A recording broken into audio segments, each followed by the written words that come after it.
সবচেয়ে বড় বৈঠক 25 জন আওয়ামী লীগের শীর্ষ নেতা তারা কলকাতায় একটি বড় বৈঠক করে ফেললেন। ডক্টর ইউনূসের গাফিলতিকেই মূল ইস্যু করে এগোতে হবে আওয়ামী লীগের কল। আওয়ামী লীগেরও একজন নতুন মুখ আনা দরকার। ওই সাংগঠনিক সম্পাদকের কথায় সাড়া দেন বৈঠকে উপস্থিত প্রায় সব নেতাই। আওয়ামী লীগের একাংশ মনে করে যদি জয় না আসেন তাহলে বিকল্প হতে পারেন সাইমা ওয়াজেদ পুতুল।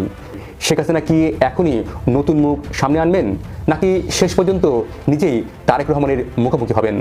জয় না পুতুল, কে হবেন আওয়ামী লীগের পরবর্তী মুখ? Then you are welcome to join.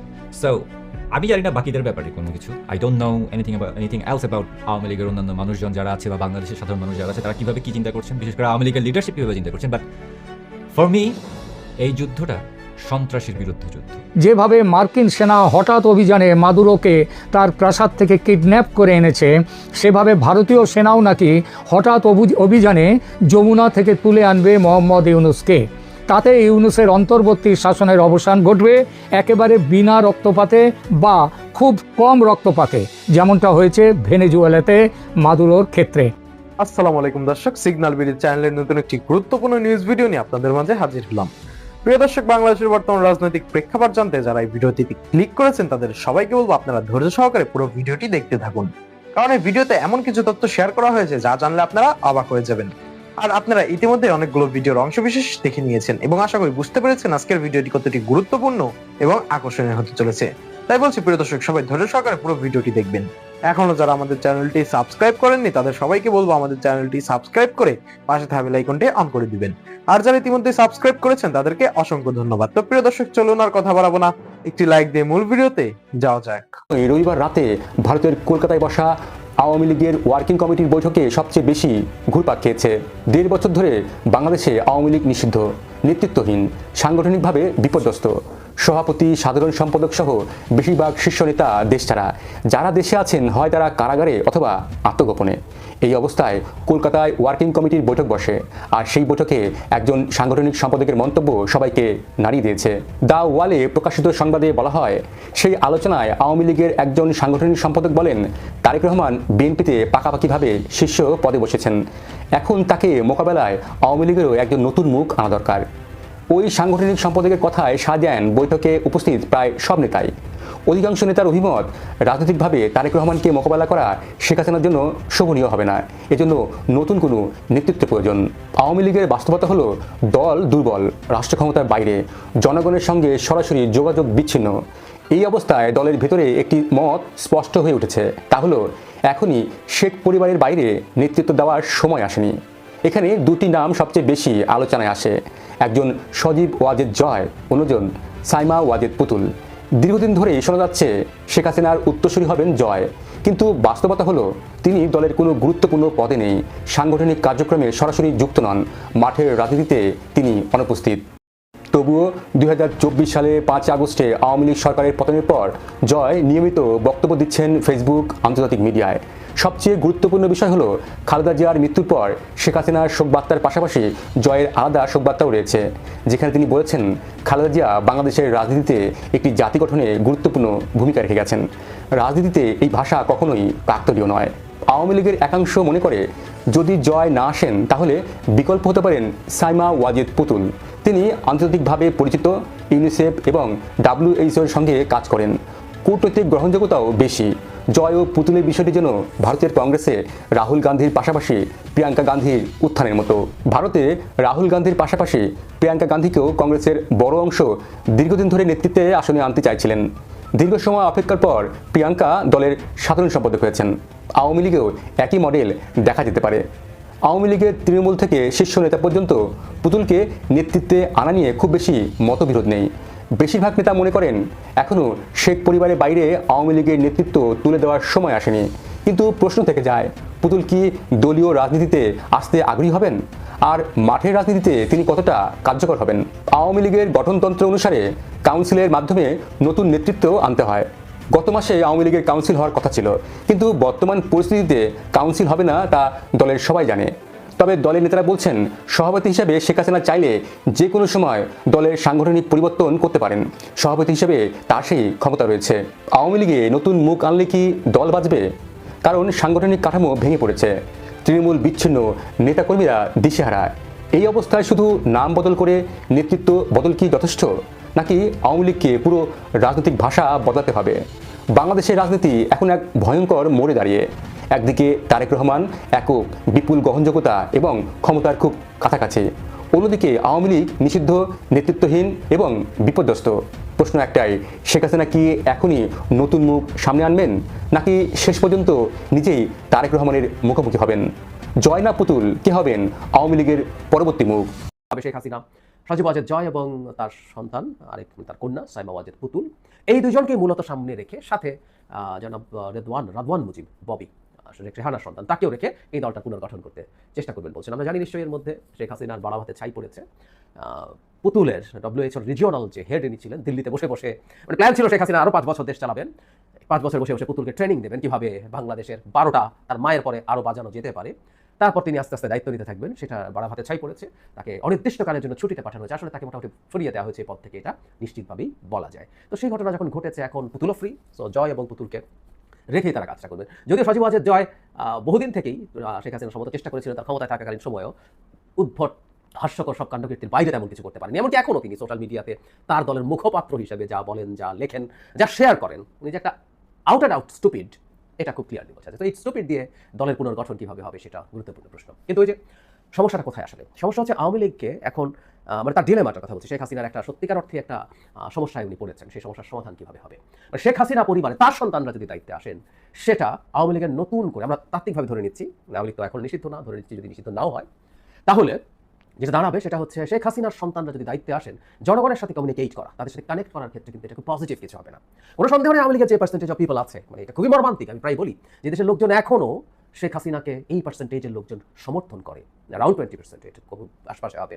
So এটা তারা হয়তো মেনে নেবে, কারণ তাদের এটা দল করে। কিন্তু একটা দলকে গ্রো করার জন্য ইন দ্য ফিউচার আরও বেশি মানুষের সাথে কানেক্ট করতে হবে। সেই জন্য শেখ হাসিনার সন্তানরা কোনোভাবেই পজিটিভ কিছু না। এই শেখ হাসিনা যা করে গেছেন বাংলাদেশকে, এবং সাইমা ওয়াজেদ পুতুল খুব বেশি সামনে না আসলেও সজীব ওয়াজেদ জয় প্রচুর সামনে এসেছেন, এবং তিনি তার মায়ের উপদেষ্টা ছিলেন, ইত্যাদি ইত্যাদি। সো তার চেহারা, তার সব কিছু মানুষের সামনে পরিচিত। আর সাইমা ওয়াজেদ পুতুল সামনে না আসলেও তার ফেসে হাসিনার ছায়া দেখা যায়। যতদিন এগুলো থাকবে ততদিন আসলে সাধারণ অন্য মানুষ, মানে সেই ভয়ঙ্কর মানুষগুলো যারা এখন আওয়ামী লীগ সমর্থন করে, তার বাইরের মানুষরা আওয়ামী লীগকে গ্রহণ করবে না। একই কথা রাদওয়ান মুজিব ববির ক্ষেত্রে প্রযোজ্য। আবার বিপদ হচ্ছে অন্য কাউকে দায়িত্ব দেওয়া, এটা আওয়ামী লীগে আগেও দেখা গেছে। এটা আসলে দুই দলের ক্ষেত্রেই প্রযোজ্য। মানে আমরা অনেকেই পরিবারতন্ত্রের বিরুদ্ধে কথা বলি, কিন্তু এটা যখন আমরা করতে যাই তখন আলটিমেটলি আসলে একটা মেজর প্রবলেম হয়। সেটা হচ্ছে এই পরিবারের মধ্য থেকে না থাকলে দলই ভেঙে যাওয়ার প্রবাবিলিটি তৈরি হয়। সুতরাং শেখ হাসিনা যদি দলের বাইরে থেকে কাউকে সিলেক্ট করার চেষ্টা করেন for the time being, technically মনে হয় সেটা ভালো হতো। ওই যে বলেন একটা রিফাইন্ড আওয়ামী লীগ, এমন কোনো মানুষকে নিয়ে আসা যে খুব বেশি মানে বিতর্কিত নন, খুব বেশি ভয়াবহ কিছু নন, তুলনামূলক কম ভয়াবহ। আওয়ামী লীগ করা মানেই ভয়াবহ, কিন্তু তুলনামূলক কম ভয়াবহ এমন একজনকে দিলে মনে হয় যে আপাত দৃষ্টিতে ভালো হতে পারতো। কিন্তু যে বললাম, ঝুঁকি হচ্ছে প্রথমত যে দল ভেঙে যাওয়ার প্রবাবিলিটি থাকে, অনেকেই মানেন না। শেখ হাসিনা এন্ডোর্স করলেও মানবেন কিনা সন্দেহ আছে। কিন্তু তার চেয়েও জরুরি কথা যেটা, এভাবে কারো হাতে দল তৈরি করার পরিস্থিতি হলে দল তার হাতছাড়া হয়ে যায় কিনা, সেটা একটা গুরুত্বপূর্ণ প্রশ্ন। ইনফ্যাক্ট শেখ হাসিনা মাঝে মাঝে এই কথা বলছেন, অপ্রয়োজনীয় কথা বলছেন, ফালতু কথা বলছেন, এবং এই মুহূর্তে তার কথা বলাটা এই দেশের জনগণের কতটা ক্ষুব্ধ করে সেটা টু সাম এক্সটেন্ট তার জানা কথা। তারপরে তিনি কথা বলছেন, তিনি আসলে দলের হাল ধরে রাখতে চাইছেন, এই দল যে তার হাতে আছে, তার গ্রিপে আছে, তিনি সেটা বোঝাতে চাইছেন। সুতরাং অন্য কাউকে দিলে দল তার হাতে থাকবে না, এটাও একটা ঝুঁকির জায়গা। সো এই দুটো ব্যাপার মিলে তিনি আসলে বেশ টানাপোড়েনের মধ্যে আছেন, এটা বলাই বাহুল্য। তিনি কি করবেন না করবেন, এটা এখন একটা গুরুত্বপূর্ণ কনফিউশনের জায়গা। বাংলাদেশে শেখ হাসিনার রাজনীতি, আওয়ামী লীগের রাজনীতি যতই সামনে আসার চেষ্টা করুক, এই দুটো ইস্যুকে সলভ করে আসতে হবে।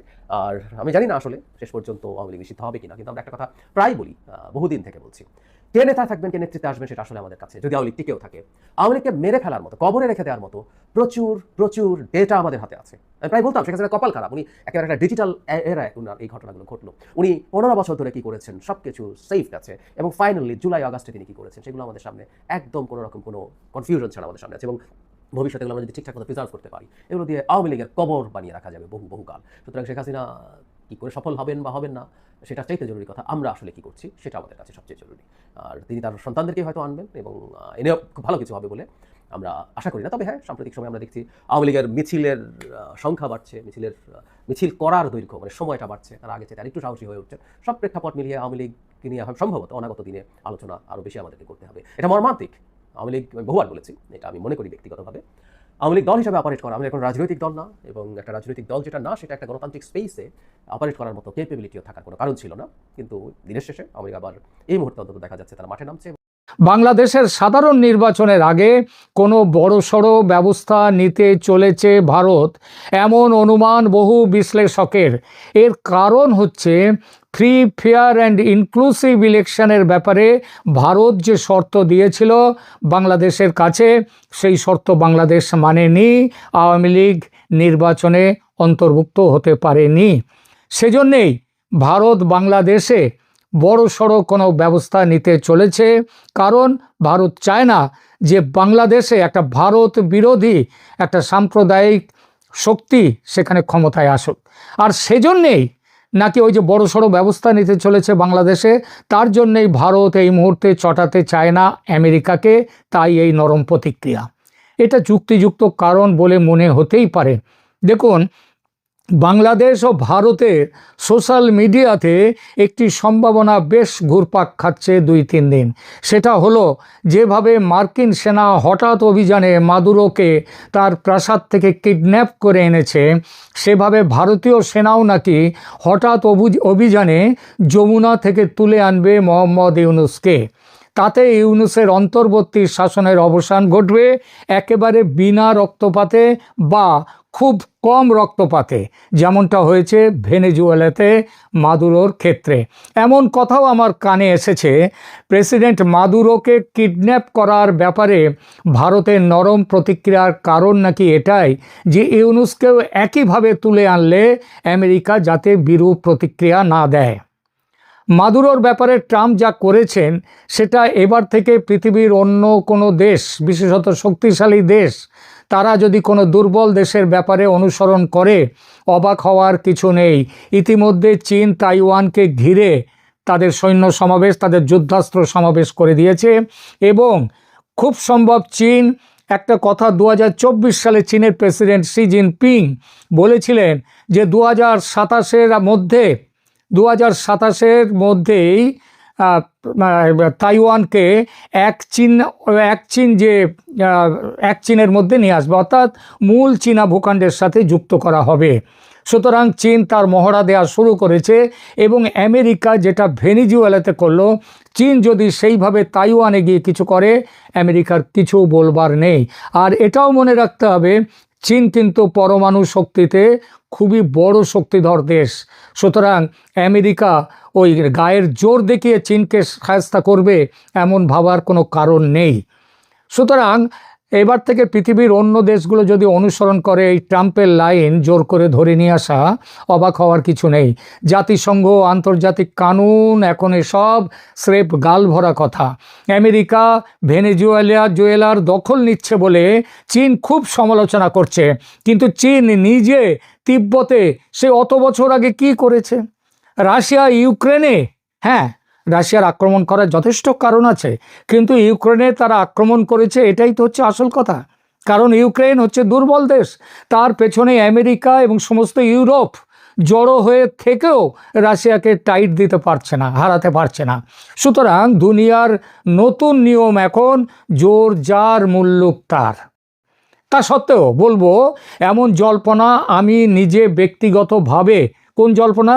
ওই যে ইউনূসকে তুলে আনবে, কিডন্যাপ করে আনবে মাদুরোর মতো ভারত, এই রকম জল্পনা আমি নিজে ব্যক্তিগতভাবে একদম অবাস্তব মনে করি। সেরকম সক্ষমতা ভারতের যদিও আছে, তা সত্ত্বেও মাদুরোকে ধরে নিয়ে এসে ট্রাম্প খুব বুক বাজাচ্ছেন বটে, কিন্তু আমেরিকা যে ক্রমশ বন্ধুশূন্য হয়ে যাচ্ছে তাদের ঘরের দুয়ারে ল্যাটিন আমেরিকাতে, সেটা খুব শিগগির বোঝা যাচ্ছে অলরেডি। ভারত এই জায়গায় যেতে চায় না, কারণ ভারত প্রতিবেশীদের সাথে ভালো সম্পর্ক রাখতে চায়। সুতরাং ভারত এইভাবে যেতে চায় না এবং যাবেও না কখনো, এটা আমার বিশ্বাস। এটা ঠিক যে বাংলাদেশকে ঘিরে যেভাবে যুদ্ধ প্রস্তুতি তৈরি করেছে ভারত, তাতে যমুনায় অভিযান চালিয়ে ইউনূসকে তুলে নিয়ে আসা কয়েক মিনিটের ব্যাপার।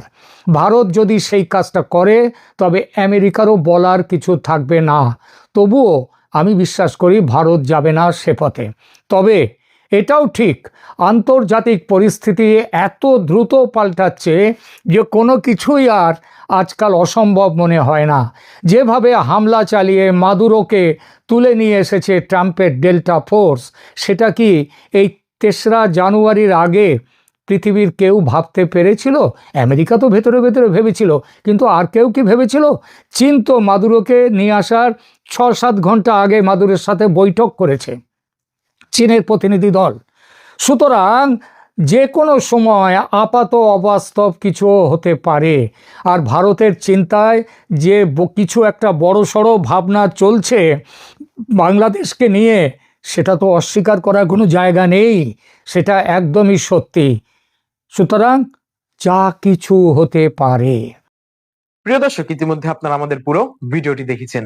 ভিডিওটি দেখে কি জানলেন এবং বুঝলেন অবশ্যই আপনাদের মূল্যবান মতামতটি আমাদের কমেন্ট বক্সে জানাতে ভুলবেন না। এখনো যারা আমাদের চ্যানেলটি সাবস্ক্রাইব করেননি তাদের সবাইকে বলবো আমাদের চ্যানেলটি সাবস্ক্রাইব করে পাশে থাকা বেল আইকনটি অন করে দিবেন এরকম নিত্য নতুন প্রতিদিন গরম গরম নিউজ আপডেট পেতে। ধন্যবাদ সবাইকে।